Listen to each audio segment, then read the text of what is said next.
지금 이제 마이너스 P라고 하는 건 프리미엄이 분양가보다 내가 분양을 5억에 받았는데 실질적으로 내가 한 2천만 원을 손해를 보고 분양주가 계약금을 10%를 넣었어요. 그럼 5천을 넣었을 거 아니야. 5억짜리 아파트라 하면 이 5천에서 내가 1천만 원을 안 받을 테니까 나는 4천만 줘. 이게 마이너스 프리미엄이라고 보시면 돼요.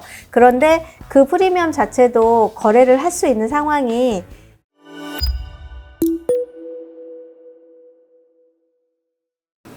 초보자들이 아마 걱정하시는 게 그런 게 있을 것 같은데, 이제 시장이 좋을 때는 네. 분양권이 프리미엄이 붙는데 네. 시장이 나쁠 때는 마이너스 프리미엄도 붙잖아요. 네네네. 근데 그런 데도 거래가 될 수 있는 건지, 맞아요. 그래서 그런 시장도 이제 뭐 걱정하지 않고 네. 분양권을 거래할 수 있는 건지, 예. 그런 게 좀 궁금하네요. 지금 이제 마이너스 P라고 하는 건 프리미엄이 분양가보다 내가 분양을 5억에 받았는데 실질적으로 내가 한 2천만 원을 손해를 보고 분양주가 계약금을 10%를 넣었어요. 그럼 5천을 넣었을 거 아니야. 5억짜리 아파트라 하면 이 5천에서 내가 1천만 원을 안 받을 테니까 나는 4천만 줘. 이게 마이너스 프리미엄이라고 보시면 돼요. 그런데 그 프리미엄 자체도 거래를 할 수 있는 상황이 저는 오히려 이제 현장에 따라 물론 틀리겠지만 부동산이라는 건 항상 주기가 있잖아요. 얘가 지금 빠져서 마이너스였다 그러면 어느 시점에 따라서 얘를 임대차를 놓고 그 다음에 여기를 어느 정도 보유를 하게 되면 가격이 또 올라갈 수도 있고 제가 만약에 주택이 없으신 분이라 하면은 신축을 살 수 있는 기회가 되잖아요. 이런 분들한테는 그런 아파트를 좀 중개를 하고 사드리고 하는 거를 저는 많이 추천을 해드리거든요. 거래하는 거는 문제가 없습니다. 단 거래를 할 때 뭐가 먼저가 돼야 되고 뭔가 후회 순위가 돼야 되는지 그러한 절차만 좀 명확하게 알고 진행만 잘 하시고 특약 문구 잘 작성을 하시면 거래하는데 전혀 문제가 없다고 보시면 될 것 같아요. 그 세종에 계시잖아요. 네. 그래서 외지에 세종시 말고 네. 외지에 사시는 분들 네. 많이 계실 텐데요. 네네. 그 외지에 있는 소유자분들과 계약할 때 네. 전자계약을 많이 한다는 얘기를 들었어요. 네네네. 전자계약 정말 사용하기 괜찮은지 어떤 장점이 있는지. 말씀하신 대로 세종도 이제 외지인 투자자들도 많고 분양 자체부터 외지인 분들한테 청약을 많이 줬기 때문에 계약이 많이 일어나고 있는데요. 저 같은 경우는 전자계약을 현장에서 많이 씁니다. 특히 단순하게 쓸 수 있는 오피스텔이나 아파트 임대, 지금은 외국에 계신 분들은 매매도 전자계약으로 많이 진행을 하는데 제가 전자계약 시스템에다가 항의 전화를 수십 통을 했던 사람 중에 하나예요. 수십 통을 많이 했고 그 항의 전화 받은 상담센터 분한테 유일하게 치킨 쿠폰도 받은 사람입니다. 불편함을 해서 죄송하다. 이제 그분들도 시스템이 이러다 보니까 어쩔 수 없다. 그래서 제가 그 쿠폰을 저희 아들한테 준 적이 있었는데 사실은 조금 어렵습니다. 전자계약, 그러니까 저희들이 공인중개사협회에서 부동산 임대차 계약서를 쓴다. 이렇게 쓰거나 매매계약서를 쓰면 거기에 보면은 그 협회 사이트에 들어가면 전자계약으로 전송하기가 있어요. 그래서 저희들은 그걸로 전송을 해서 쓰거든요. 전송을 하는데 전송이 안 될 때가 거의 한 80%입니다. 그 이유 중에 하나가 첫 번째가 전자계약 시스템에 있는 지번이라든가 이러한 시스템과 공인중개사협회에서 저희들이 추구하게끔 만들어 놓아 있는 계약 시스템이 있잖아요. 그거하고 좀 안 맞는 게 많은 것 같아요. 그리고 예를 들자면 얼마 전에도 전자계약을 하나 했는데 그 상대 부동산이 매매 쪽 부동산, 매도 쪽 부동산이었는데 계약서를 계속 전송을 했는데 안 넘어갔어. 그래서 이러고 가만히 쳐다봤더니 계속 다시 수정하고 했는데도 안 넘어가. 봤더니 뭐가 잘못됐었냐면 보니까 이름을 공인중개사협회에서 저희들이 이름을 쓸 때는 붙여서 써도 되고 한 칸씩 띄어서 잘 보이게 정진숙 띄어서 써도 되고 아니면 붙여서 쓰기도 하잖아요. 아니면 예전 방식이면 성 띄고 이름 붙여. 이게 칸이 생기면 전송이 안 돼요.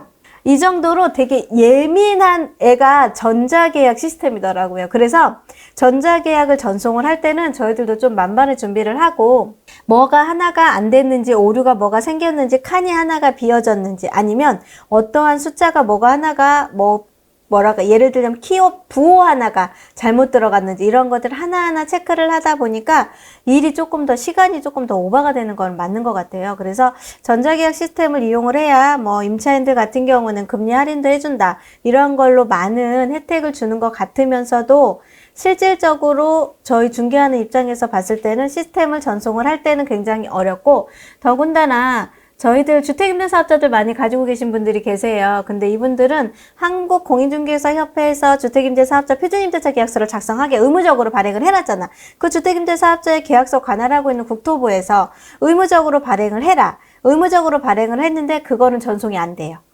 그래서 주택임대사업자 계약서를 작성을 할 때는 전자계약 시스템에 들어가서 거기에 가서 작성을 해야지만 다 작성을 해야 돼. 공인중개사 협회에 저희들이 이제 있잖아. 눈에 익으니까 쉽게 작성을 해요. 그거를 다 전자계약 시스템에 들어가서 다시 다 키워드로 작성을 해야 되는 그러한 불편함이 좀 있고요. 그 다음에 이제 두 번째가 공동중개를 하잖아요. 그러면 이 매도 쪽 부동산, 그 다음 매수 쪽 부동산 공동중개 시스템을 작성을 해서 그걸 전송을 하는데 실질적으로 그렇게 해서 전송이 된 케이스가 한 번도 없어요. 공동중개 시스템에서는 공동중개하는 부동산이 한쪽은 작성을 하면 안 돼. 작성을 하지 않고 그걸 공란으로 놨다가 전자계약 시스템에 전송을 하고 나서 거기 가서 다시 수정을 해서 작성을 해야 되는 불편함이 굉장히 많이 있습니다.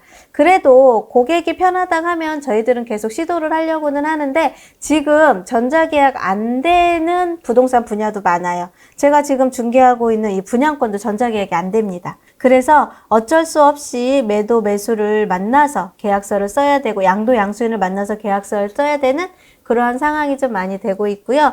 아파트로는 지금 그래도 많이 쓰려고 노력을 하고는 있는데 이제 좀 어려움이 있고, 이제 두 번째가 일반적인 임대인과 임차인 아니면 매도와 매수가 사무실에 오게 되면 저희들은 확인하고 설명해야 될 의무가 있어요. 그러다 보니까 문서화 시켜서 확인 설명을 다 할 때는 오류를 찾아내기도 쉽고, 또 임대인이나 매도자분들도 이러한 특약, 이러한 거 수정 요청하는 것도 되게 많아요. 근데 저희들 같은 경우는 그러한 오류를 잡기 위해서 특약사항 있는 것들을 미리 다 캡처를 해서 매도자와 매수자, 임대인과 임차인한테 다 보내서 이러한 특약이 작성이 될 겁니다 하면서 이걸 보내드리는데, 그렇게 안 하거나 하면은 매도자, 매수자들이 장수가 거의 8장에서 9장이다 보니까 이러한 장수 여부에서 체크를 하다 보니까 전산으로 하다 보니까 조금 어려움이 있고, 제가 아무리 확인 설명을 매도인, 매수인한테 하다 보면 따로따로 할 때가 많잖아요. 그러면 저희들은 에너지가 2배가 소모가 되더라고요. 그러한 힘듦도 있고, 이걸 양쪽에서 한 번에 브리핑해서 확인 설명을 해서 제가 계약서 설명 의무를 지킬 수가 있는데 따로 하잖아요. 그럼 전화를 다시 해서 매도 쪽, 매수 쪽 따로따로 설명을 해야 되는 불편함이 좀 많이 있습니다. 그리고 저희가 또 이걸 하잖아요. 그러면 계약서를 썼다는 기분이 안 느껴지신대요. 그래서 저희는 그걸 다 일일이 출력을 합니다. 출력을 해서 임대차인 경우는 확정일자 필이 나오잖아요. 그 다음날 나오거나 몇 시간이 지나면 나와요. 그러면 그 나온 상태를 가지고서 출력을 해서 다시 등기로 보내드립니다. 이러한 불편함을 감수해서 임차인이나 매수자 때 플러스 되는 뭔가의 할인 혜택이 있다고 하면 기꺼이 해서 해드리고 있는데, 저희들은 지금 현재 그렇게 전자계약을 진행을 하다 보니까 생각보다 반감이 사시는 분들은 없으시고요. 그 다음에 어차피 계약서를 출력을 해서 다시 우편으로 보내드리는 상황까지 가다 보니까 뭐 특별하게 이의제기를 하시는 분들은 없으십니다. 근데 장점이라고 하면 저희들이 임대차를 쓸 때 확정일자를 부여가 자동으로 되거나 실거래 신고를 할 때 자동으로 거래 신고가 돼요. 그러한 장점은 있는데, 매매를 할 경우에 6억 이상이 되잖아요. 그럼 자금 조달 계획서를 제출을 해야 돼요. 자금 조달 및 입주 계획서를 제출을 해야 되는데, 그거는 또 매수인이 직접 입력을 하거나 아니면 공인중개사가요, 전자로는 입력이 안 돼요. 그래서 실질적으로 매수자분한테 그 자금 조달 계약서와 입주 계획서를 따로 받아서 이걸 들고 계약을 한 중개사가 신분증을 들고 가서 해당 시군구에 가서 다시 입주 계획서를 제출을 해야 되는 불편함이 많습니다. 그래서 매도인과 매수인이나 임대인과 임차인이 편한지는 모르겠지만 공인중개사로서는 일이 2배가 더 많아지는 상황이 된다고 보시면 될 것 같습니다. 질문 있습니다. 하십시오. 분양권 매매의 꽃이 손피라고 하던데요. 네. 손피가 뭡니까? 혹시 분양권 매매 물건 나온 거 검색을 한번 해보시면 101동에 302로 똑같은 매물인데 어떤 부동산에서는 손피 1억, 어떠한 부동산에서는 프리미엄 한 2억 5천 이렇게 작성이 돼 있는 똑같은 매물인데도 프리미엄이 틀리게 나와 있는 현상이 있는 것들도 있고요. 안 그러면 비슷한 물건인데도 불구하고 손피 5천 아니면 다른 물건들은 프리미엄이 3억 이렇게 나와 있는 것들이 많아요. 그래서 네이버에 분양권 물건을 검색을 하다 보면 다양하게 지금 공인중개사들이 다양한 표현법을 가지고서 제출을 하고 이렇게 올리고 있는데, 손피는 뭐냐면 분양을 받은 분양주가 나는 양도소득세라든가 뭐도한 것들을 매수인이 내는 조건으로 해서 나는 피 1억만 받아주세요. 이렇게 얘기할 때 손피 개념으로 들어갑니다.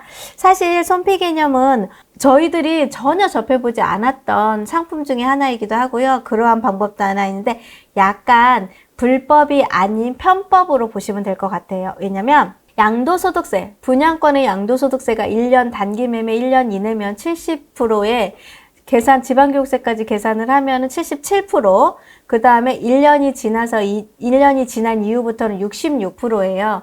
프리미엄을 1억을 받으면 7,700만 원이라는 세금을 내야 됩니다. 이러한 세금을 내야 되다 보니까 매도자들이 1억을 받아도 2,300밖에 남는 돈이 없어요. 그리고 중개 수수료 주고 거기에 인지세 내고 그 다음에 이것저것 여기저기 들어가서 중도금 후불제 이자라고 하면 중도금 후불제까지 내고 나면 사실 돈이 남는 게 없어. 그렇게 하다 보니까 내가 프리미엄을 계속 올릴 수 있는 그 근거가 되는 거거든요. 그래서 분양권이 일반 세율이 아니라 이제 중과 세율인 이제 단일 세율로 들어가다 보니까 세금의 문제가 많다 보니까 매수자분이 세금을 부담을 하는 조건으로 손피를 진행을 하는데 1억이라는 세금을 매수가 77%라는 세금을 매수가 내요. 그러면 프리미엄이 1억 7,700이 작성이 되겠죠. 근데 지금까지 세무당국에서는 2차까지는 인정을 해준대요. 그러면 7,700도 원래는 매도가 내야 되는데 매수자가 내잖아요. 그럼 7,700도 다시 77%에 대한 세금 거의 한 4,000돈이 될 겁니다. 이러한 돈을 매수가 부담하는 거예요. 그래서 매수는 실질적으로 프리미엄 1억과 양도소득세 7,700에 대한 또 2차 양도소득세까지 해서 총 2억이 넘는 돈을 매수가 부담하는 형태로 넘어가는 게 손피로 진행이 되는 방식이라고 보시면 돼요. 중개사가 중개할 때는 손피 중개가 더 좋습니까? 아니면 일반 프리미엄 중개하는 게 더 좋습니까? 아직까지는 어떠한 처벌이 있지는 않더라고요. 손피 중개를 이제 저희들이 세무에 관련돼서 궁금한 사항은 126번에 많이 물어보잖아요. 126번에 많이 질문하고 다양한 세무사님들한테도 얘기를 들어봤을 때 안 된다 얘기하시는 분도 계시고 상관없다 얘기하시는 분들도 계셔서 아직까지는 처벌이라든가 국세청에서 다른 어떠한 얘기는 아직은 없습니다. 근데 저는 손피 개념보다는 그냥 일반적인 원칙이 양도인이 양도세를 내야 되잖아요. 그러한 개념으로 넘어가는 게 가장 편하지 않을까 생각은 돼요. 근데 양도인한테 세금을 덜 내고 매수자가 양수인이 약간의 프리미엄을 낮게 받을 수 있는 거라고 하면 손피가 조금 더 저렴하게 살 수 있는 기준은 돼요. 그래서 그거는 어떠한 내가 상황이 맞춰지느냐에 따라서 좀 유동적으로 선택을 해보시는 게 좋을 것 같습니다. 오늘은 네오비 중개 실전 과정에서 분양권과 입주장을 강의를 하고 있는 정진숙이었습니다. 감사합니다.